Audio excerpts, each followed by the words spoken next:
Hi friends, welcome to honey Anu kitchen. ఈరోజు మన కిచెన్లో మూంగ్ దాల్ పూరి ఏ విధంగా తయారు చేయాలో చూపించబోతున్నాను. టేస్ట్ మాత్రం చెప్పనక్కర్లేదు, చాలా చాలా బాగుంటాయి. ఇలా చేసి పెట్టారనుకోండి, పిల్లలు చాలా చాలా ఇష్టంగా తింటారు. దీనికి కావాల్సిన పదార్థాలు ఏంటి చూసేద్దాం. ముందుగా ఒక కప్ వచ్చేసి మనకు పెసర్లు తీసుకొని ఒక 8 అవర్స్ నానబెట్టేసుకోండి. 8 అవర్స్ నానబెట్టేసుకున్న తర్వాత వాటర్ అంతా వంపేసుకొని ఒక మిక్సీ జార్ తీసుకొని అందులో వేసుకోండి. తర్వాత కొన్ని పచ్చిమిర్చి వేసుకోండి, కొద్దిగా సాల్ట్ అనేది వేసుకోండి, జీలకర్ర అల్లం ముక్కలు వేసుకొని కొన్ని వాటర్ అనేది పోసుకొని మెత్తగా పేస్ట్ లాగా గ్రైండ్ చేసుకోండి. వేరొక బౌల్ తీసుకొని అందులో 2 కప్స్ వచ్చేసి మనకు గోధుమ పిండి తీసుకోండి. 1 కప్పు మనకు పెసర్లకు 2 కప్స్ కరెక్ట్గా సరిపోతుంది.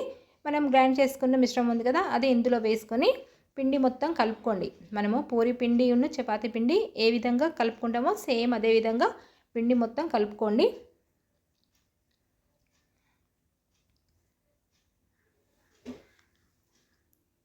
ఇలా కలుపుకున్న తర్వాత కొంచెం మనకు ఆయిల్ అనేది పోసుకొని ఒక 2 టేబుల్ స్పూన్ మనకు ఆయిల్ అనేది పోసుకుంటే పిండి అనేది మెత్తగా మనకు చేతికి అంటకుండా వస్తుంది. కాబట్టి కొద్దిగా మనకు ఆయిల్ అనేది పోసుకొని పిండి అనేది మెత్తగా కలుపుకోండి.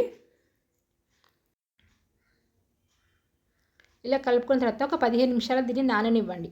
15 నిమిషాలు నానిన తర్వాత చూడండి, మనకు నానిన తర్వాత చిన్న చిన్నగా ఉండల్లాగా చేసుకోండి. చిన్న చిన్నగా ఉండల్లాగా చేసుకొని మనకు పూరీలు ఏ సైజు మనం చేసుకోవాలనుకుంటామో అదే సైజుగా మనం పూరీలు అనేది చేసుకోండి. ఎప్పుడు ఒకేలా కాకుండా అప్పుడప్పుడు ఇలాగా వెరైటీగా చేసి పెట్టారనుకోండి, పిల్లలు కూడా చాలా చాలా ఇష్టంగా తింటారు. ఈ పూరీలకు మనకు కర్రీస్ కూడా అవసరం లేదు, ఇట్టే ఈ పూరీలను కూడా తినేయచ్చు, అంత బాగుంటాయి ఈ పూరీలు అనేది.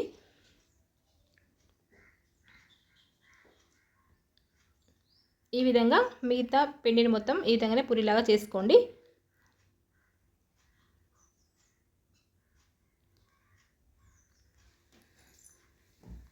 తర్వాత వేరొక కడాయిలో ఆయిల్ హీట్ చేసుకోండి. ఆయిల్ అనేది బాగా హీట్ కావాలి, అప్పుడే మనకు పూరీలు అనేది పొంగుతాయి. కాబట్టి ఆయిల్ బాగా హీట్ చేసుకోండి. చేసుకొని ఇందులో ఒక్కొక్కటి వేసుకొని కాల్చుకోండి.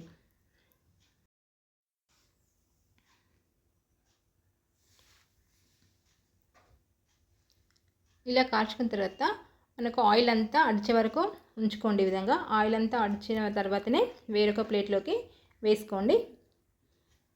ఇలా ఎప్పుడు ఒకేలా కాకుండా అప్పుడప్పుడు ఇలా వెరైటీగా చేసి పెట్టారనుకోండి, పిల్లలు కూడా చాలా చాలా ఇష్టంగా తింటారు.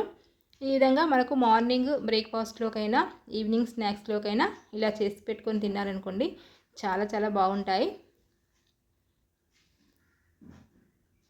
సేమ్ అదే విధంగా మిగతా వాటిని కూడా ఇలా కాల్చుకోండి.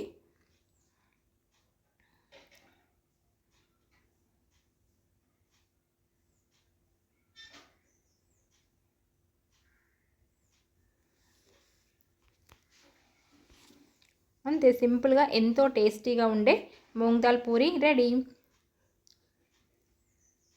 ఈ వీడియో మీకు నచ్చినట్లయితే లైక్ చేయండి, షేర్ చేయండి. మరిన్ని ఇంట్రెస్టింగ్ వీడియోస్ కోసం మా ఛానల్ని సబ్స్క్రైబ్ చేసుకోండి. Thank you for watching.